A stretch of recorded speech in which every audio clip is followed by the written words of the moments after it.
Hello, everyone, and welcome to episode 150 of the Runnin the Paint podcast. I'm Miles here with Nick, Ben, and Joey. Guys, how are you doing today?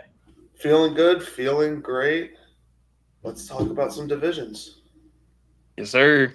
Episode 150. I got to give a quick little shout out to Mr. Tim Ailes, fan and friend of the pod. Happy anniversary to the 150th episode. Let's go. Yes, sir. Should be a fun one. Our first episode of our division previews. Over the next 6 podcasts, we are going to be talking about each division in the NBA and previewing those teams' seasons. So it should be a lot of fun here today. But before we get into it, let's start off with POELTL.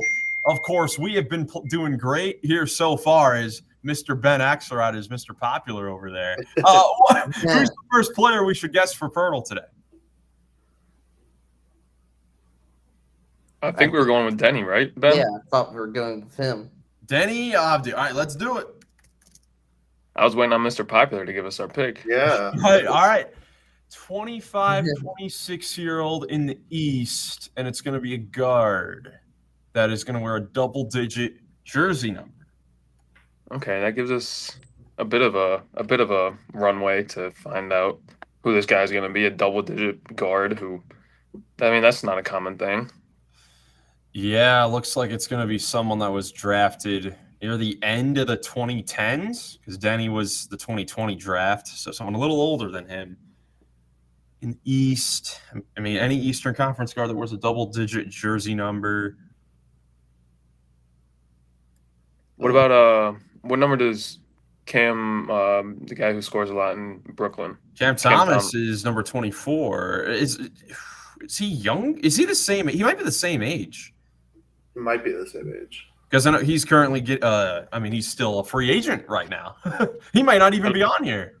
I'm actually curious if he's even on this. No, he's not even on the list. Wow, that's funny. Or no, Cole Anthony. Well, is he in the Oh, West yeah. now? Oh, no, he's in the East. No, now he's in the Bucks. he's in Milwaukee. Yeah. Does he wear a higher number? Oh, shoot. Yeah, I don't know what jersey number he is now. I don't remember what it is. I want to say it's now a single-digit number. It's whatever his dad, Greg Anthony, wore in Milwaukee because he's wearing the same jersey, which is a cool story. Yeah. What about like Nemhard or someone on the Pacers? Nemhard number's too small. I immediately think like Trae Young. I know it's like 11, but technically it is double digits. He's probably right around that age range. It is. That wouldn't be bad. We want to try Trae Young or? Yes. All right, let's try him out. Trae Young. Okay, so obviously a guard, 25-year-old. So he is exactly 25. Yeah, so a 25-year-old guard that is not in the Southeast Division, and it's going to be, I guess, a wing player, it looks like, because it's going to be a 6'4", 6'5", 6'6" player, it looks like. So the Central or the Northeast, right? Yep, 25. Is Mikal Bridges around this age? Trae and Mikal were in the same draft class. So yeah, that could work. I don't think he's only 25, though, still. Is he? I feel like he's around that age. What do you guys think? You want to try him? I want to be opposed to it. I See feel if we like can get the division. The positions are so iffy with POELTL because I feel like he would be a guard/forward, but we could try him. Do you guys want to try Mikal Bridges? At least we can see if we get the division. Prime. Yeah, let's try him out and see what we can get. Mikal Bridges. Okay, Atlantic Division. Yeah, guard forward. So 6'5", a 6'5" or 6'4" guard. And he's a higher jersey than like probably closer to 30s. Yeah, and Mikal is 29 years old already. Sheesh. Geez, so what? Okay, a 6'5" or 6'4" guard that is. Wearing a high jersey number in the Atlantic Division.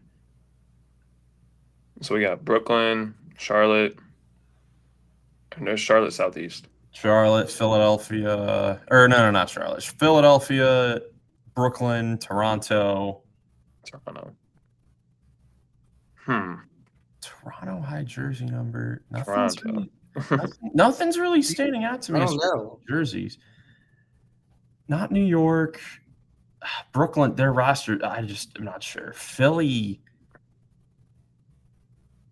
I'm not sure either. This is tricky. They're getting us on this one. Baylor Shinerman on the. Oh, Baylor Shireman from Boston entering his second year. I'm not sure if he's already 25. He could be. He could be a 4-year guy, yeah. Yeah, I think he played college for a while. I don't know. Just what popped up in my mind. We could try him out. We need to get somewhere. I He's a know. Celtics guard, right? He's on the Celtics. He's on the Celtics. No, Okay. incorrect. Not bad. He's 24 though. Yeah. No, So Raptors, 76ers, or the Nets. Oh my God. I don't anymore. This could be Keon Johnson from the Nets. I think he's number 45. Let's try him out. Keon Johnson. Keon. Dude, what? How? Right. Oh my. Man, this is stumping after we've had a couple pretty good ones here. Either Philly or Toronto. Yeah, Philly or Toronto. I'm stumped. I don't know. I'm ready to go to the rosters. I'm stumped. No, we can't go to the rosters. Oh my gosh. I don't know, but no, I don't know who it is. Philadelphia. My. I'm about to figure it out. Toronto Are you cheating? Raptors. Yeah, I'm cheating. They just don't have player numbers on Spock track, which is kind of. Is this O'Shea Abaji? I was just thinking. I mean, I don't know if they consider him a forward, but this one we got to try out. There it is. Yeah, Cavs legend, of course. Ochai in 6. My goodness, that one was definitely tricky. That's bad. Let's just get out of here and move on to the divisions, man. We got to get started here. Oh. Today, we are starting off with the Northwest Division. We're going to talk about all these teams, their offseason, things to watch heading into the season, any questions we have.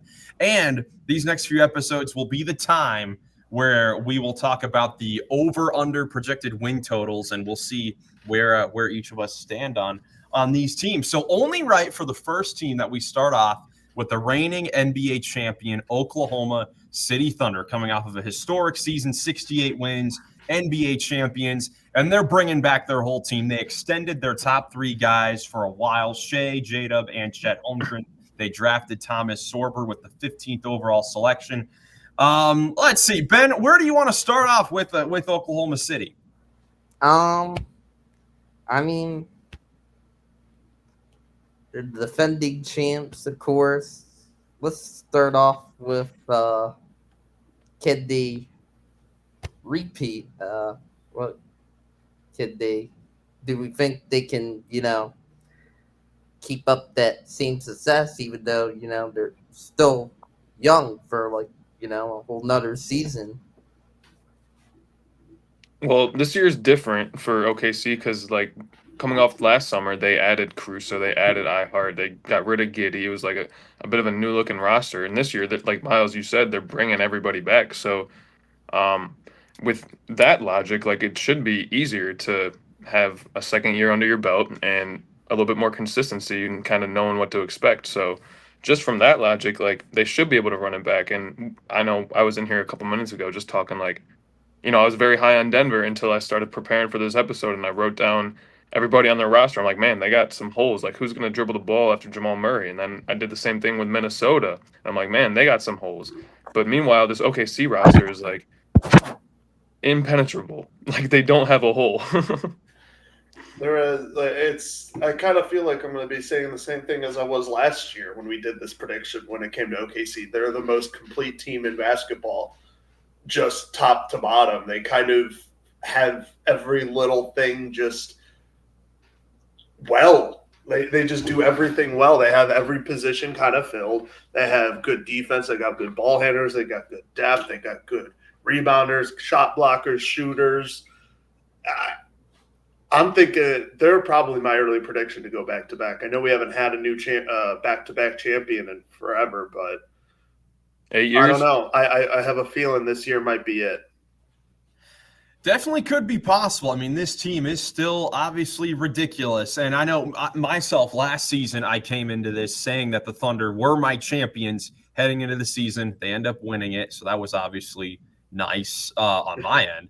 But overall for the Thunder this season, since they are so young, you'd expect some of their top guys to get even better from what they were last year. I mean, J-Dub and Chet Holmgren have only played in 2 to 3 seasons so far. Like, those guys should definitely get better. Chet Holmgren, I know we talked about him during the top 50 list and the centers list and the power forward list. He's someone that I think should definitely take a jump on the offensive end, because he was off to such a great start last year offensively before the injury happened and things kind of got out of rhythm for him. But we even saw in the playoffs him have some huge games offensively in the second round and against Minnesota in the conference final. And defensively in the finals, he had some big games. So I expect some of their young guys to get even better. Even guys off the bench like a Kaysen Wallace, Aaron Wiggins. We'll get to see AJ Mitchell more this year. Nikola Topic should get to play. That's who I was excited to see as well, just because he's someone who was hyped and honestly, I'm surprised. I remember when OKC got him, I was like, oh, he's going to be out this year, but when he comes back next year, he might just add some more damage for them. Dude, that's a high processing basketball player. Yeah, Nikola Topic, like, just the way the Joker like court maps and makes handball touch passes and stuff. Like, Topic has that ability too sometimes. Their other rookie, like, if you put their roster back up for a second, the one kind of hole I guess you could make a case for is, like, they don't have a backup center, kind of like the Cavs. Like, they run Allen and the Cavs run Allen and Mobley, and the Thunder run Hartenstein and Holmgren, but they don't really have a backup center. So if Sorber can play some big minutes at the 5, that would be interesting to see and give Chet and Ihart more of a break. Yeah, absolutely. Some of those young guys will definitely need to step up. I know Sorber is definitely important for their future because Hartenstein's on the last real year of his deal. He's got a $28 million team option for next year that the Thunder should not pick up for $28 million. We'll see if he ends up back with the Thunder. But then after that, you need someone to step up like Sorber, or maybe Chet Holmgren becomes the full-time 5 like he was before Hartenstein got there. Yeah, I mean, look, if things break right again, there's no reason why this team doesn't repeat. They're still the best team in the league heading into the season. And like you said, Nick, it has been 8 years since we've had not only a back-to-back champion, but a defending champion get past the second round, which is still insane to even think. But because this Thunder team is so young, this is most likely the first year that will happen, in a little while here. But I am curious to see with how young this Thunder team is. Like, even Shea is only 26 still, coming off of an MVP season. I'm interested to see if they are going to have an arrogance about the hunger. Yeah, the hunger. If they have the hunger again. I mean, I'd expect them to have the hunger again. But you think about how this Thunder team has kind of risen up through their rebuild. They made the play-in 2023 and then immediately jumped up to the 1 seed. And their adversity was kind of the Dallas Mavericks in that second round before they made the move to get Caruso. They bring in Hartenstein, and last year kind of just run through the league besides Denver in round 2 and then the Pacers, their incredible run in the finals. After that, heading into this season, what do you guys think of the possibilities that these top Thunder players think, like, man, I mean, we're the best team in the league. There's no reason. We should just run through this again. It'll be easy. Well, you're asking the difficult questions, Miles. You're asking the questions about, identity and who these guys are at their core and, like, what their relationships in their life up to this point, who they built them to be. Like, that's what you're asking. Like, do they have the toughness to go out and act like they didn't win anything last year and just treat it the same way that they did going into last year? So the only people who can answer those questions are those guys, and we get to watch it play out. So that's exciting. Absolutely. Ben, what do you think about the Thunder heading into the season? Obviously, on paper, they still look ridiculous, still have room for improvement. But I guess to answer for your own question, what do you think? What do you think are the chances that they can get back to the level that they were last season? I think they can, still have the hunger going into this year. And I think, like you guys mentioned before, I think, J-Dub and Chet will look even better this year. Like, with their scoring, I think will take a jump. And I would have to say, though, I do think the Thunder will still look super good like they were last year. I do think the competition will be tougher for them going into this year because the Rockets got better. They got Kevin Durant. They'll play them on opening night. That'll already be a big test for them on opening night that I can't wait for. And then the Nuggets added more depth around Jokic like they needed to do. That team, we'll talk about them later, but they're their joke eater, and Clippers got better. So, I just think there'll be more tough competition for them in the West this year, and they get to the finals and say they have to play the Knicks or the Cavs. None of those teams will be easy to get by either in the finals.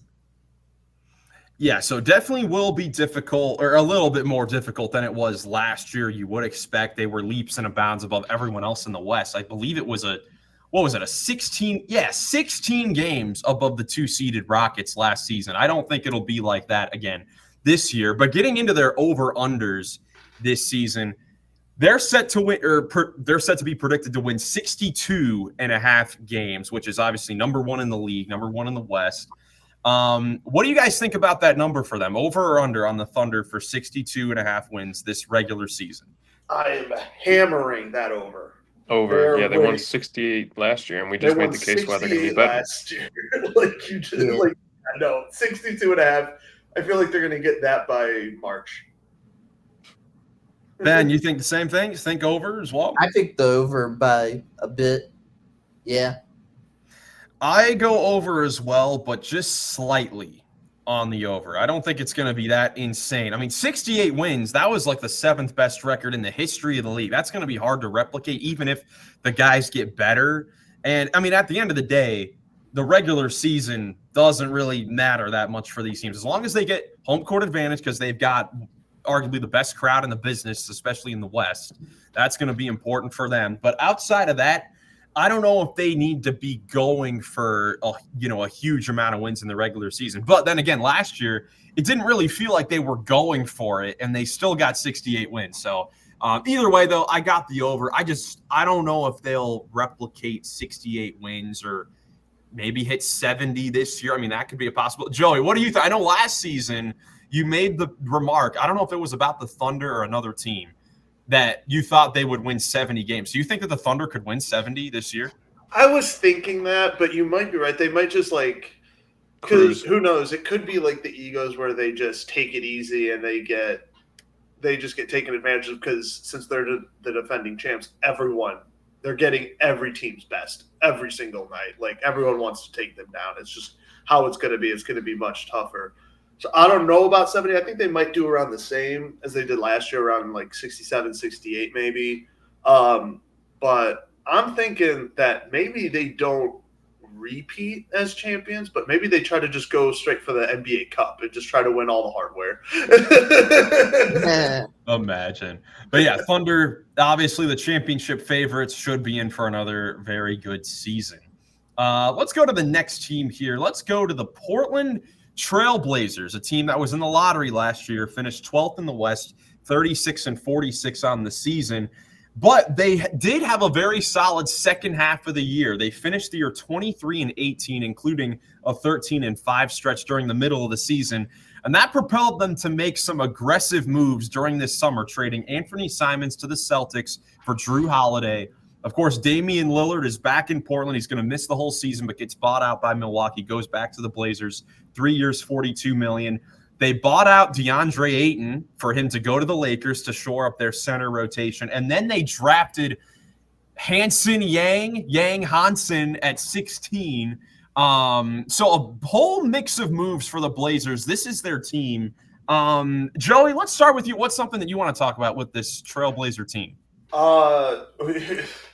Well, I know we've all been Miles, you've been a very big fan of the Portland Trailblazers over the last couple of years, and I tend to agree with you.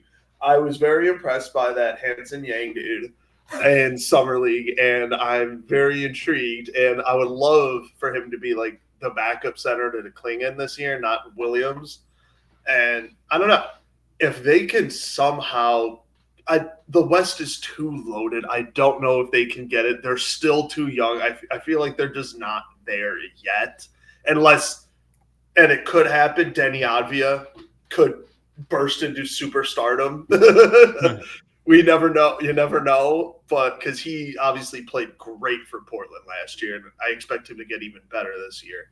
But I don't know, maybe contend for a play-in spot this year, maybe not make it. But I feel like if you're within that 9 to 12 range for them, especially in that loaded West, I would count that as a pretty successful season.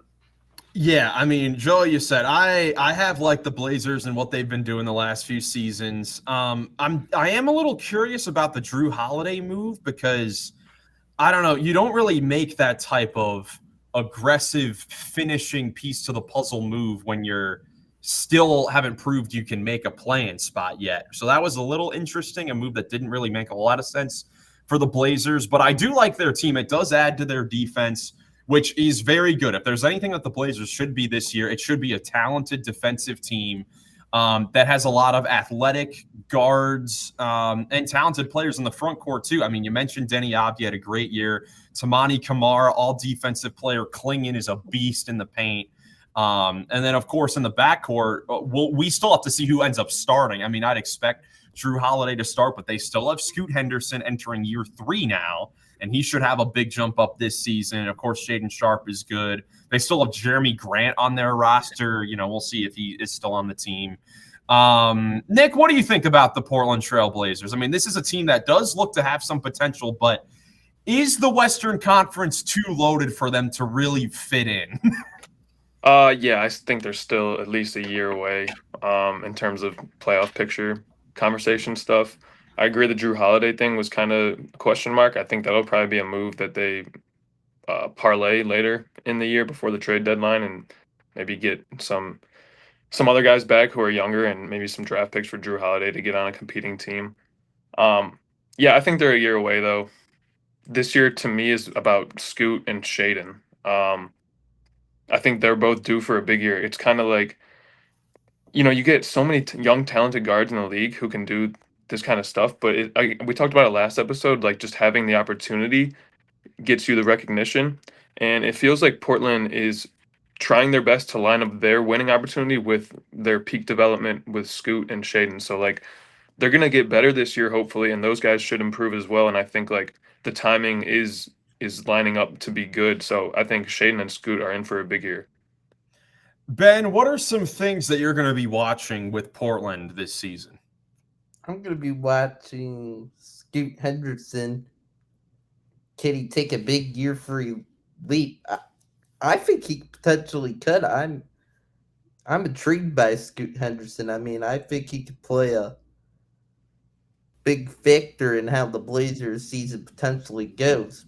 Because, I mean, I think he, like, if Scoot, you know, jumps up and starts scoring pretty well, like I believe he hopefully could do starting this year, then, I mean, I think the Blazers will be a tough team for other teams to play, like, you know, because then that would give them, you know, like a few pretty good scores. And I think, you know, they're going to be pretty good defensively. I think some teams offensively, you know, are going to get in trouble against the Blazers sometimes. They have some guys that, you know, that have some great versatility on defense, like, you know, Tamani Kamara, we mentioned, also Matisse Thybulle off the bench. That'll be a pretty good defender off the bench, too. And yeah, they got Shaden Sharp, too. I believe, you know, he could be hopefully good for them off the catch and shoot. They're really going to need that from him this year. And just for him to keep scoring the ball well. And I'm a believer in the Blazers. I think they could potentially shock some people, do even better than expected, because I think some of these young guys are going to get even better, and that they're going to be a tough team for offenses to go up against because they're going to be pretty good defensively. Yeah, listen, I would not be surprised if the Blazers were the Houston Rockets from last season. Maybe not number 2 seed, because that would be crazy. But a team that finished off the previous regular season on a strong note, put themselves in position to play in meaningful, competitive games because of how great defensively they are, loaded with athletic defensive players. And then they go into the next season with some veterans to lead the way, and they jump up in the standings and become competitive. Because when you look at this roster, I mean, how do you score against this team? I don't know how teams are going to be able to really score consistently against this team. I'm just a little worried on how the Blazers are going to score at the other end, because if there's anything that they're lacking, it is that number one guy offensively. We don't know who it is. We could make 5 different cases for who the best player on the Portland Trailblazers is right now. We don't know who it is right now. It could be Denny Avdia right now because of how he finished the season. Shaedon Sharpe averaged 18.5 points per game last season. Drew Holiday has the pedigree. And I think he's someone that is going to have to obviously play pretty well. I mean, he's a guy that his numbers have gone down the last couple seasons, but he was also the 4th or 5th option in Boston with that incredibly loaded team. And we were not that far removed from him being an all-star 19 points per game player for a competitive Milwaukee Bucks team. So I think that there is a world where this Blazers team can be good and competitive and make a run for a postseason spot. Because, I mean, defense will win you games, and this team definitely has that. Chauncey Billups at the helm should be a good recipe for success. I will happily be the lowest man on the Blazers on our pod panel, though. There's a lot of question marks about them that you just laid out, Miles. I don't think the Rockets had that many questions going into last year. Who their number one scorer was, like Jalen Green. They had LP as their second option. We don't even know who the first and second options on this team are. Right, definitely fair, and that's why I don't think this team can jump up to a 2 seed. But I mean, lower end, you always see a young team in the bottom of the standings competing for a playing spot. I think Portland could be that team. Their over-under win total, 33.5 wins for the Portland Trailblazers. What do you guys think about this? Good luck. They won 36 last year, finished 36-46 after you said 23-18 in the second half of the year. So I would have them right around 33 and 34. I would take the over slightly because I do think that they need to give Scoot a bit more runway, and I do think like in the second half of the year they'll move on from Drew Holiday and start Scoot next to Shaedon, and I think like they'll get some wins towards the end of the year again. I will also go the over, but probably closer to that 38 to 40 range. I think they're going to be much closer to like the play-in and like 500 because, like Miles pointed out, their defense. It's almost like how I viewed the Orlando Magic last year when Paolo and all of them were dealing with injuries, where they have good scorers, but they don't have consistent and great scores like those 25-plus scores that you're going to get. But their defense is going to be top-notch, where they're going to get a lot of wins against those really bad teams just because those teams can't score on them. Yeah, and then they'll catch some good teams on bad nights where they just can't hit, and they'll get some wins there too. Ben, for 33.5 wins, you're pretty high on the Blazers, it sounds like, so I'm guessing the over for you as well. Yeah, I'm definitely giving the over. Hammering the over! Yeah, I would hammer it. I think the Blazers are going to be a team competing for a playoff spot and just looking to compete the best they can coming up this year. And I believe, young guys are hopefully going to get better. Yeah, I agree. Over as well. I think they'll be close to a 40-win team because of their defense. This season, they just need to figure out who their number one guy is going to be for their future going forward. Hopefully that's Scoot Henderson. I'm very curious to see what ends up happening in, I guess, the season after when Dame comes back. Like, how are they going to play that out? Because they've got a lot of guards, so I don't know how they're going to play that out. But as far as this season goes, I think that they should be competitive with that defensive team. Anything else on the Blazers for you guys? No, not really. All right, let's move on to the Minnesota Timberwolves, who last season 49-33, 6th in the West, but they made it to their second straight Western Conference Finals before running into the Thunder, losing in 5 games. And this summer, they re-signed a couple of their key big guys, Julius Randle for 3 years, $100 million, Naz Reid for 5 years, $125 million, losing Nickeil Alexander-Walker in the process. He goes to the Atlanta Hawks signing a 4-year, $62 million deal. Joey, where do you want to start off with the Minnesota Timberwolves? What are some things you're going to be watching heading into the season? Can you pull up the roster? Yes, sir. Here is their team. Well, it looks about the same as last season. Immediately, what Nick was talking about in the pre-pod lobby is the whole of who is going to run that ball if it's not Conley or Ant Edwards. Like, DiVincenzo is pretty disappointing in my opinion, at least last year. Dillingham was unplayable. They got rid of Nickeil Alexander-Walker or just let him leave. They're going to be a good team. It's just, I think that's a major hole. That is a major hole is their backup, who's going to handle the ball. Because I know DiVincenzo, it says he's a point guard, but come on, he's just a spot-up shooter. At least in my opinion. Yeah, when DiVincenzo's out there, I feel like Ant's going to be doing that. Yeah. But you're right about Dillingham. He needs to step up. He needs to be the guy for them. Like, he needs to be the one who's taking Conley's minutes this year, and that's what I expect Minnesota to experiment with early in the season because it's pretty much what they need to have happen for them to win some games later in the year. They just have to know. It's just, this team is just difficult because, again, they've made the conference finals the last 2 years. But I was not too pleased, or not pleased, but impressed with their conference final run last year. I talked about it before on the podcast. They got to play a couple of very favorable matchups for them with the Lakers that had no size. Same with the Warriors with no size, and they also didn't have Steph Curry, and they looked awful against a legit Thunder team in the conference finals. So, second straight year that I'm calling a run, I don't know, a fluke, but I'm not buying into the run that much. I don't think that the Wolves will do anything like that again this season. And outside of really Anthony Edwards and Jaden McDaniels, this team is quickly aging, and particularly with two of the most important positions in basketball, the point guard and the center. Because Mike Conley is entering his 19th season in the league. He'll be 38 years old by the time the season starts. Rudy Gobert entering year 13 is already 33 years old. And both those guys are coming off of very subpar seasons, especially in the playoffs. Well, the two other guys on their roster, Dillingham is one. And then I saw these two guys out in Vegas when I was there. Joan Behringer had 7 blocks right in front of me. And that was incredible to watch. And then Terrence Shannon Jr. also had a very good summer. So those two guys are going to have to step up to fill those, aging roles. I was a big fan of Shannon Jr. at Illinois. High flyer, crazy athleticism, kind of almost like an Ant Edwards.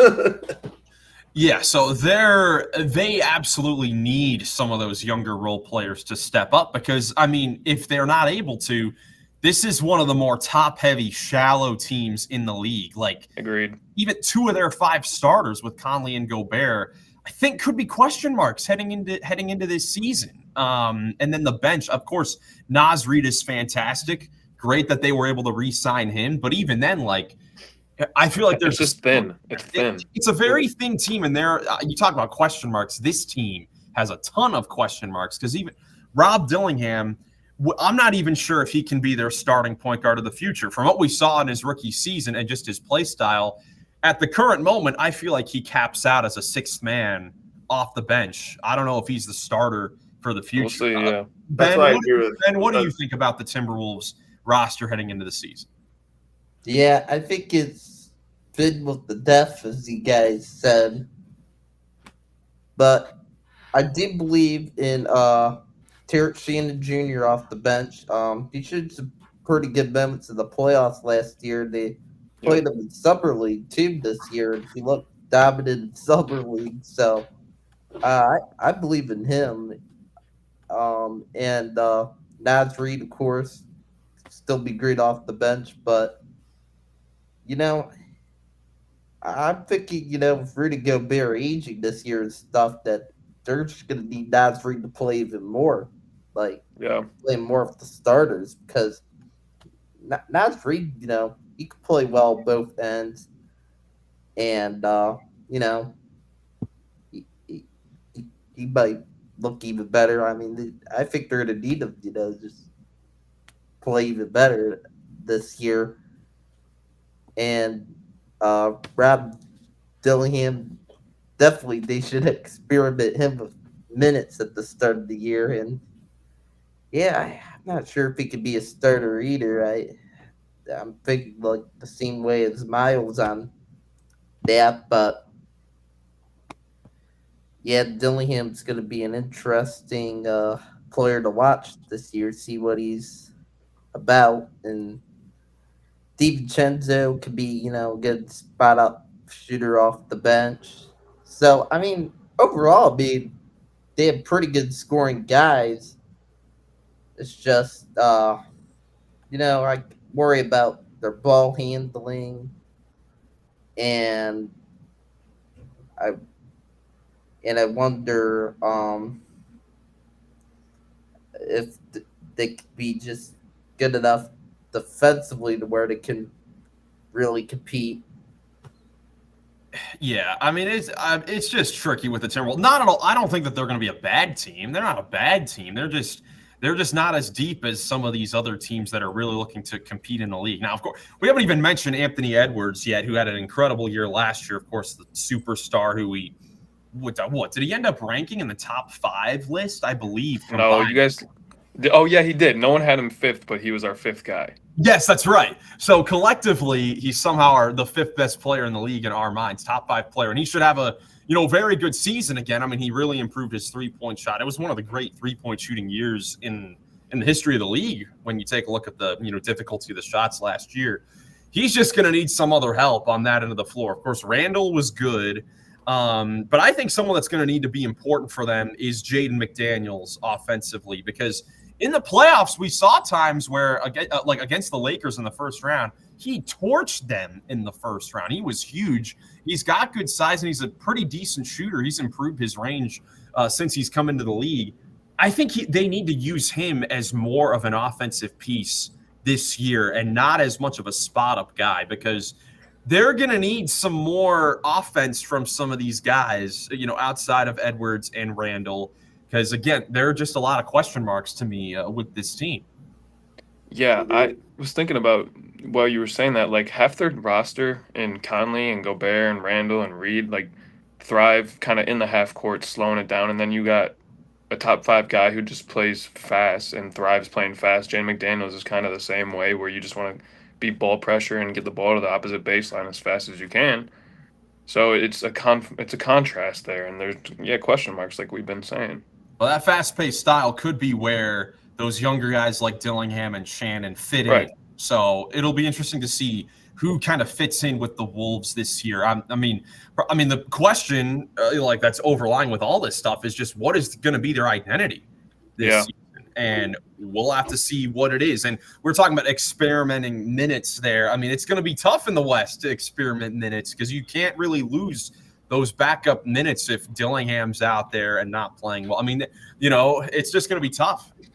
They just have to know, I feel like, with Dillingham, just because, like you said, Conley's going to be 38. This is it. This is it. Like this year or next year, this is it. Like you have to know, or you're going to have to draft a guy or trade for a guy this year because you're going to need another point guard.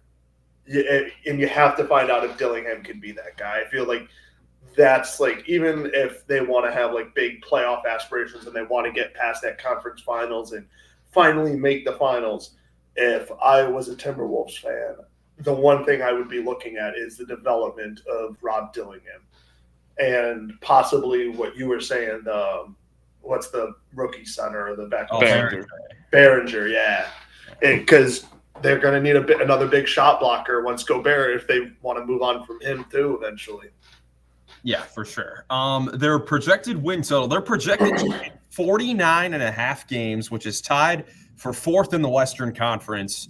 This is a tough number, I think, for the Minnesota Timberwolves after they won 49 last year. So basically this is saying, are they better or worse than last year? Nick's going under. Under.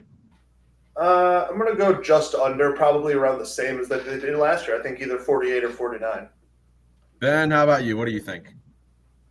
Oh, boy. It's tricky. I guess I'm going to have to go like the just under, like Jimmy.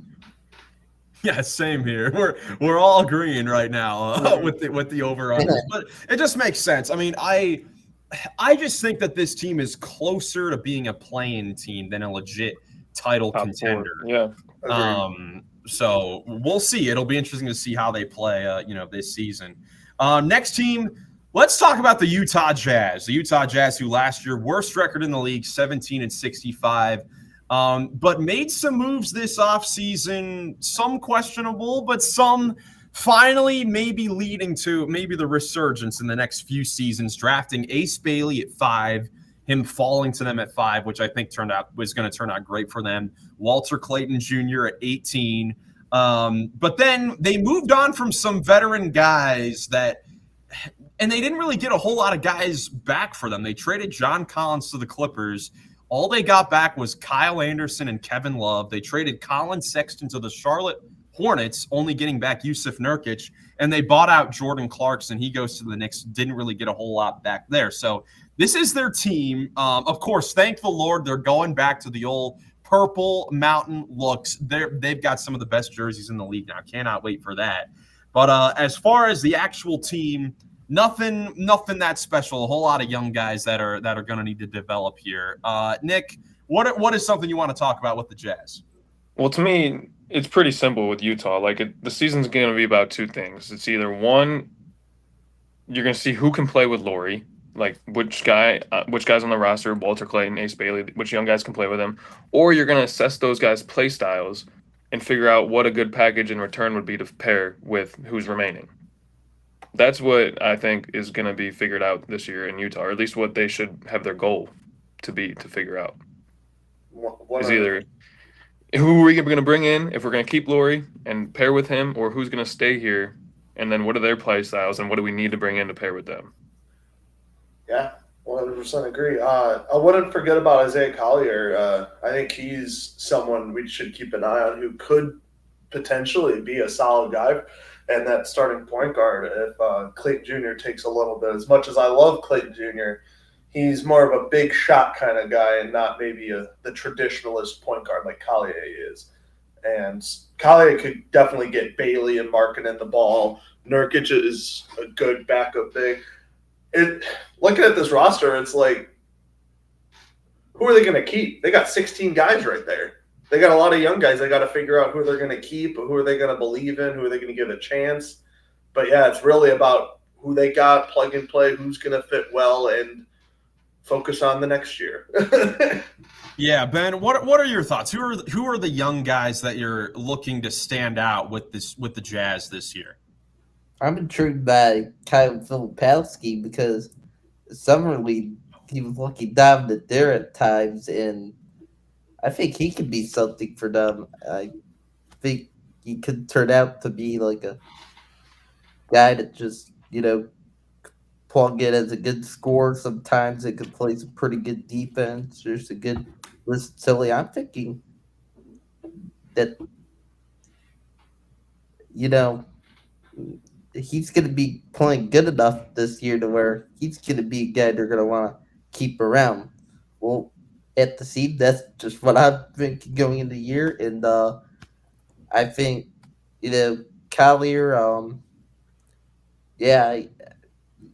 just hope he improves even more. He's a solid point guard. I'm intrigued to see what Ace Bailey can do with Devin his rookie year, how he fits in, but I believe he could be pretty good. Maybe Clayton could become something, eventually in the future. I'm interested in seeing if they play Walter Clayton, like big shot situations and all, and seeing what he can do there in the NBA now. And they got Walker Kessler still. Yep. He's always been a pretty good defender for them near the rim. Not too sure how they'll keep going about him, but he's young, so they'll be playing him this year, or need to play him this year. And like what Nick said, I mean, I agree with Nick. They really got to figure out if they should keep Lowry around, or if they could find a package or packages that could potentially help them get better for the future, should they just trade them? That's a good point.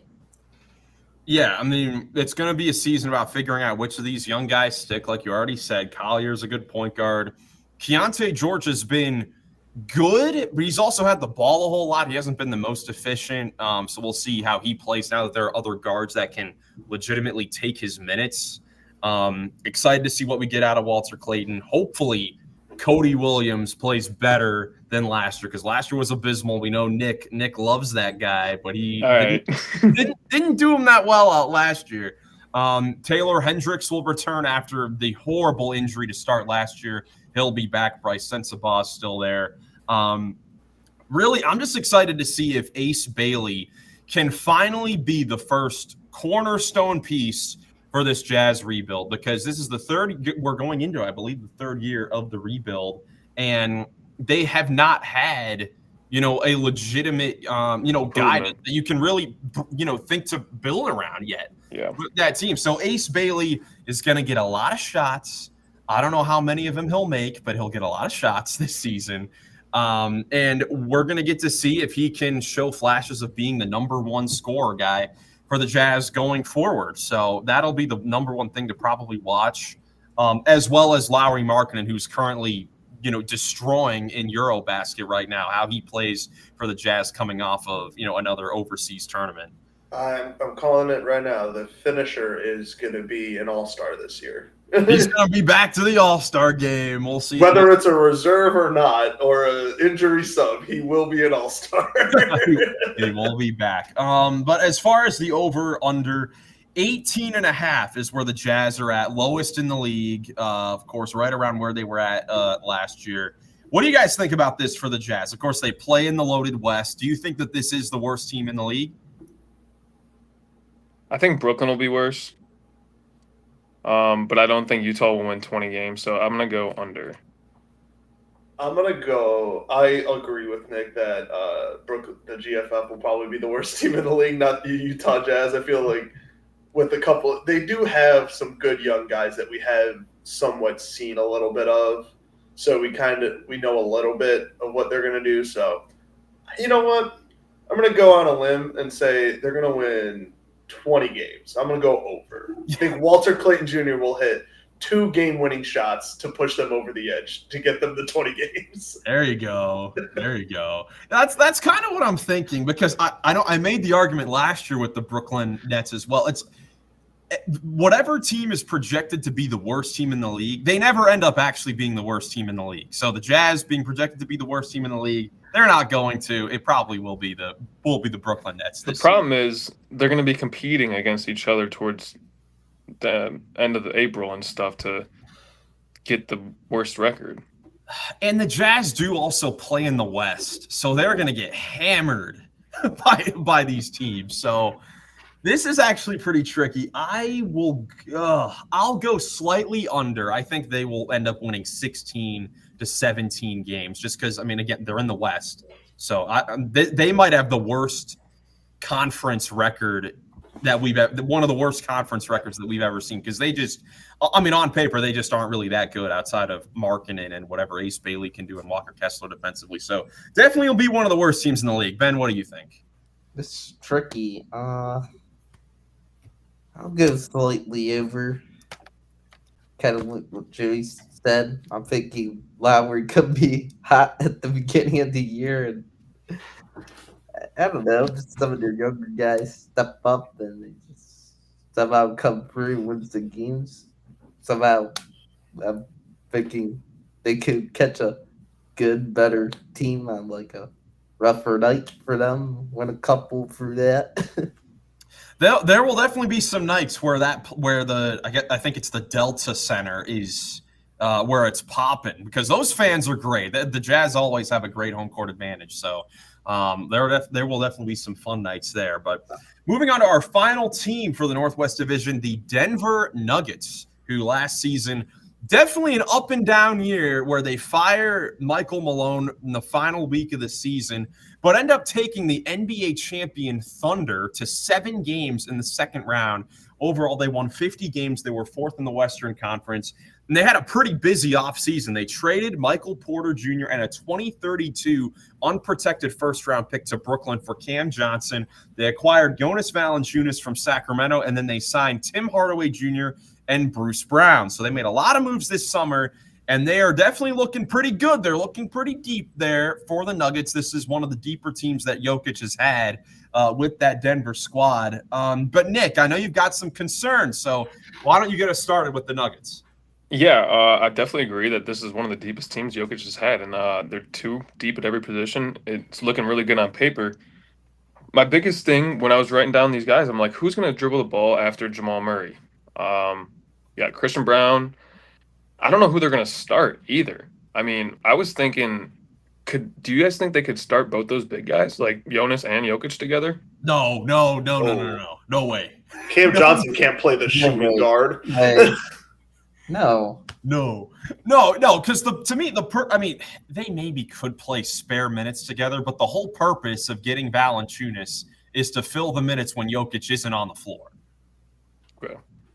So I don't think that there's any world where those two guys start together. I mean, I thought you were going to say the more intriguing argument is who starts at the two, because now that they have Hardaway, they could have more shooting. But I personally think this starting five is set with these five guys. Because honestly, I mean, it's the same thing. You just swap out Porter for Johnson, and I think Johnson fits the Nuggets a lot better than Porter. The only thing that worries me about that move is Johnson's a little bit of a worse rebounder than Porter. So if they decide to play smaller in different minutes, are they still going to be able to rebound the ball? But besides that, I like the team a whole lot. As far as who's going to handle the basketball, I mean, you have Jokic.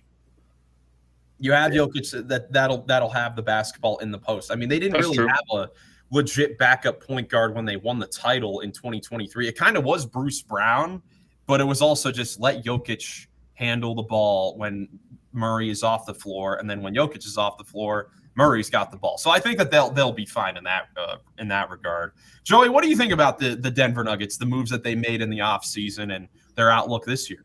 I really like the Valanciunas pickup, and I do like the Cam Johnson and the Bruce Brown, bringing him back, and Hardaway. Their depth is much better, and that's the one thing we've been critical of the Denver Nuggets, even when they won the championship, is that they just can't continue it, because when Jokic is off the floor, their team goes from like a plus 20 to like a minus 30. Like they become a significantly worse team when Jokic is off the floor. But now that they got pieces and they can just rotate him in, I feel like the thing with the rebounding with Cam Johnson, I feel like they don't have to run small as much anymore. They had to before in the past because they didn't have a backup big. Now they at least have Valanciunas, who is a decent rebounder, a big man in the middle, so they don't really have to go that small. Like he's still down there, and they'll still lose productivity because it's Jokic, but they're not going to lose as much as it was in the past. Yeah, you're not going from Jokic to DeAndre Jordan. Or Dario Saric or anything like that. But, I mean, the question that I had for you, Ben, about the Valanciunas pickup is how good can the Nuggets be in the minutes when Jokic is off the floor? Because Valanciunas is obviously a huge upgrade from some of those other guys, but it is still a bit of a similar archetype where he's a slow-footed guy. Teams are probably going to destroy him in the pick and roll, when he's trying to defend. So will they still be able to withstand the minutes when Jokic is off the floor? Yeah, I mean, I think they'll be better than the past multiple seasons, with those minutes. Thank goodness for that. But also, you guys haven't mentioned Deron Holmes yet. He'll be coming in and playing some backup big minutes too. It's true. Yeah, he was out all last year with that Achilles. Healthy now, and Yep. I'm thinking for that too for Denver.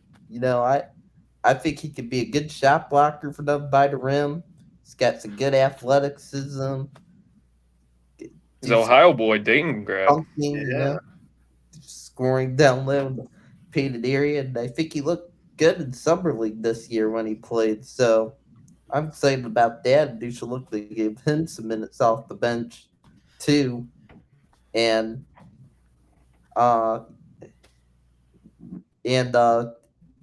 what else do I have to say? think, Denver's just going to be, even better than the past multiple seasons. I'm just happy to see that Denver's got good depth this year. Bruce Brown being back's cool. I think he could fit in pretty well with them like he did before, and I'm just really happy for Jokic that he's got some decent guys to back him up. I'm excited for Denver. They're going to be a scary team, as I said before. Well, you put good depth around Jokic, who, as you guys saw in the top 50 players list, was my number one player in the league. Boy, that's going to be a scary team. Yeah, I think that they should be very, very good. I mean, even what you were saying about the backup bigs with Holmes being there, as now Joey's back. They just have options now. Like, I think that's the most important thing. They didn't really have options last year as far as, if minutes weren't going well with Jokic off the floor, you kind of had to roll with Gordon at the 5, Porter at the 4, DeAndre Jordan getting minutes. Like, now they have more options, which I think is very, very good and important for that team.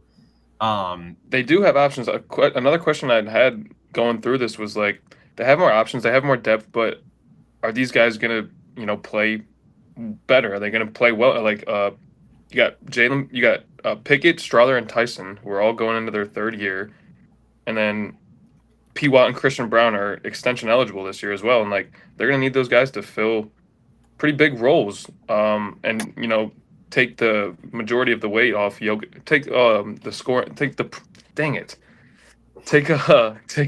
some pressure off Jokic and Murray, and like play well enough to have them be healthy and ready to go for the playoffs. Well, you know what's a great motivator for that?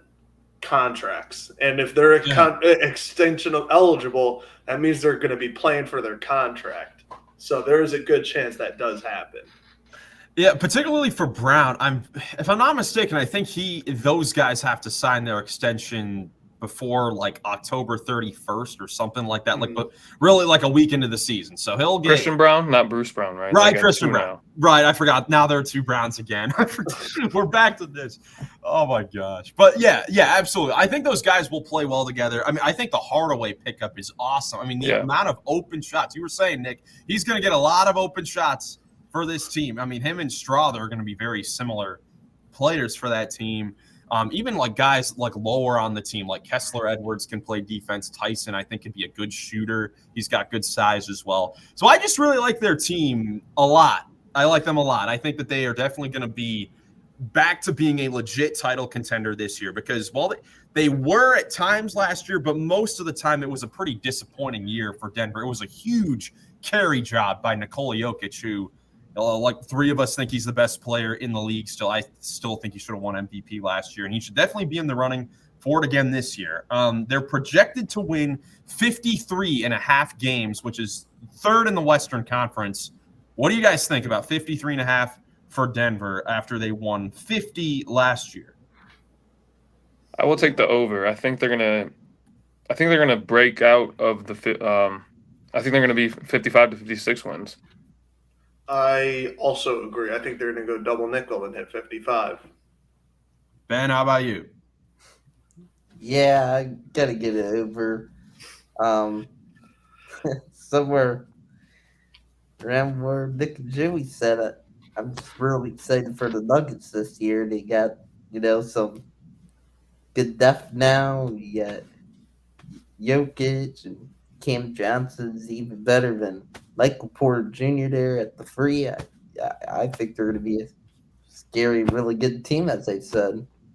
Yep, over again. We're going across the board. But I haven't started writing out my full standing predictions yet. We're going to, of course, do that once all these division previews are over. But I think Denver could be the 2 seed in the West. I think that they might be the 2nd best team in the conference. And they, in my opinion, they have the best shot of knocking off the Thunder in the Western Conference. I mean, we said it going into last year during the Northwest Division preview. Like, if anyone's going to knock the Celtics off or knock the Thunder off, like those were the 2 teams heading into last year. Yep.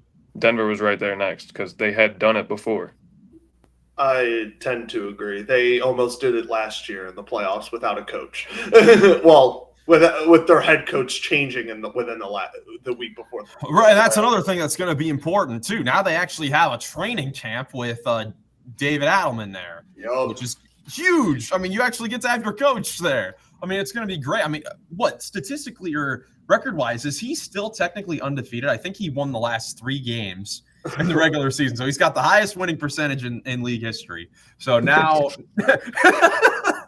but now heading into the season with him, being there for a training camp, these new additions, it should be great. And it's also great because all the new additions fit their team to a T. So it's going to be a lot of fun here to watch. But I think that's all we got here for the Northwest Division. You guys have anything else before we get out of here?